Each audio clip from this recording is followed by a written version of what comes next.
Welcome back to Empowerment Radio. We are talking today about the election anxiety, which is just going around these days. And as I mentioned before the break, we have a very special guest today. And that guest is Dr. David Nicol.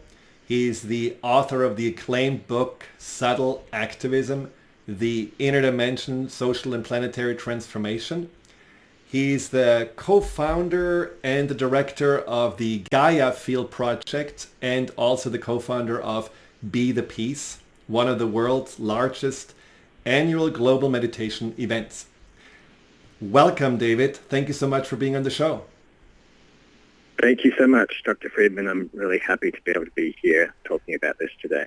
Well, I asked you in the break, and I think we both can admit that we are a little nervous about the election ourselves. And what are you doing personally when you feel a little anxious about what's unfolding here? Yeah, I think firstly, the first point I wanted to make, and it's what I do for myself, is just to acknowledge that it's natural to have a little anxiety, with so much at stake and with what we're seeing. So not to judge it, or but to see that it's a normal response. And at the same time, to recognize it's not a very good source of motivation, to move forward. And so, myself, I'm doing a few things. One thing is, from time to time, consciously choosing to take a media diet, because what I found is if I'm tracking the media too closely, it tends to exacerbate that startled response, just because of the way that news media works, I think, a lot of the time. And so a media diet is one thing. And then I also am finding it helpful to really consciously draw from deeper sources of wisdom and inspiration right now, not just tracking, what's happening in the current political cycle, but actually calling forth deeper forces. Like, I'm thinking about, drawing on the great history of this country, ancestors who have fought and lived and died for the ideals of this country, and also from deeper spiritual sources that I feel are in alignment with the evolution of life on Earth, to invoke something deeper as a source of inspiration. But really with the recognition that it's time to fight and to wake up, and then it requires a deliberate practice to find that source of energy. Now, when you say draw on those sources, how do you do this? Through reading or through meditation and listening to lectures? What are your ways of drawing to those sources?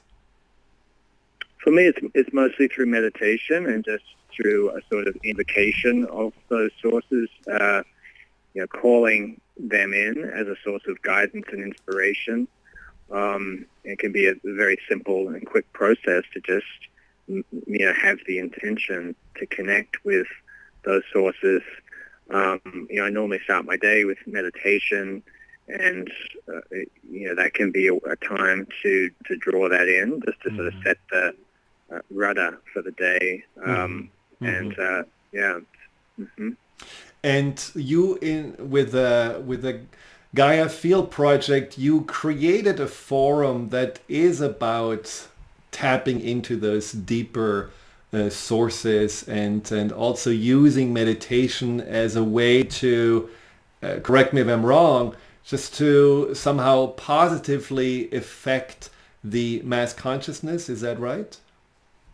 Yeah. So our work at the Gaia Field Project is all about what we call subtle activism. And subtle activism is, I define it as the use of consciousness-based practices like meditation and prayer for collective transformation, as opposed to using it just for personal transformation. And so, we've been, that's what my book is about, and so our work is about. And specifically this year we have a campaign which we call the Wise USA campaign, where the intention is to uplift the hearts and minds of the American people, to create to engage thousands of people so that we can, in a sense, be a channel that invites in divine grace to come into the consciousness of America, to uplift the whole country. And so we have, people can go to wiseusa.net and sign up to be part of it. We have public meditations on the new moon and the full moon. Mm-hmm. And upcoming on October 2nd, we're actually launching a campaign we call the Liberty Bell Minute. And if I could just tell a little bit of the backstory there, in World War II, there was a project that came to be known as the Big Ben Minute. And what happened was at 9 o'clock every day on BBC Radio, they would play the chimes of Big Ben 9 times just before the reading of the news. And this project was to invite people all around the British Commonwealth to observe a minute of silence during the chiming of Big Ben at that time, specifically to support, to strengthen the resolve of the Allied war effort. And they estimate that 5 million people per day participated in that practice. And it was endorsed by Winston Churchill and the King of England and all the elite, really, of English culture. So it's a very inspirational, high-level, subtle activism campaign. And so inspired by that, we're launching what we call the Liberty Bell Minute. So starting October 2nd, people can sign up to get a free email or text reminder that will come just before 9 p.m. Eastern, and it will contain a link to a short 1-minute meditation that features the chiming of the Liberty Bell, and the invitation is to join with thousands of people in this month leading up to the election, just for a minute of silence every day, and we're calling in wisdom, joy, and compassion into the field. It's a transpartisan campaign, but we can all join together in calling forth, wisdom and joy and compassion. Now, can you be a Republican to join? Yes, it's like I say, it's a transpartisan campaign, and all of subtle activism really is like connecting at a deeper level than our surface differences. And we often find in subtle activism practice that the ideas that we go into the practice with, our fixed ideas, tend to sort of be, when we contact that deeper source of wisdom, we can often be surprised at what emerges. And in that deeper place, the unification of all is more apparent. And so we're joining together on a more fundamental level, more human level, and more spiritual level, and connecting with that depth of wisdom that we all share, that source of wisdom. So it's truly a transpartisan approach. And so do you have already, I believe you have done a similar approach in the previous elections, and what were your findings? Because part of the Gaia Field Project is also doing research about that consciousness that you're creating through those communal meditations and times together of focused intention. Yeah. It's, the truth is it's not an easy thing to get a lot of hard quantitative data around when you bring people together for this intention in this practice. There has been a lot of research that's been done, which I've looked into a lot when I wrote my book, mostly by the TM folks in their studies, what they call the Maharishi effect, and they measure statistics about crime rates and things like that when you have large groups of meditators. and they consistently show improvements in those indicators. So, we haven't really had the resources to conduct those sorts of studies, but it's so, a lot of the time it mostly comes down to paying attention, really, to looking for things that manifest in the world that seem very obviously in alignment with one's intention. And so one example was we did this subtle activism campaign in relation to the Salish Sea area off the northwest coast of America near Seattle. And the key animal of that region, that's a very key symbol of that bioregion, is the orca, the whale. And in the 4 years leading up to the practice that we did, the series of practices that we did, there was concern because there had been no sightings of new orcas being born. And so, and then in the year since we did the practice, it's widely reported that there were 8 new orcas born in that region. And so you look to things like that. We came in with a certain intention, and then you see the result that matches, very precisely the intention you brought. And then, I never like to claim definitively that we were the cause of that, but nonetheless, that's the sort of thing that we pay attention to. And do you believe that in order for such an effect to happen, there needs to be a certain number of people that are having the same attention at the same time, or how powerful are we as individuals? Yeah, I do think that there is a certain threshold, which partly is probably quantitative in terms of the number of people, but also qualitative in terms of how coherent is that field, how deep is that field, how sincere is the practice.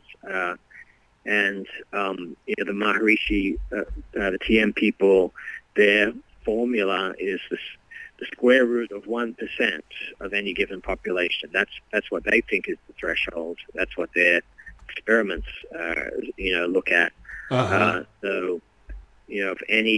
So what that means is if you look at the San Francisco Bay Area where I live, there's about 7 million people, and the square root of 1% of that population is about 265 people, I believe. I worked it out once.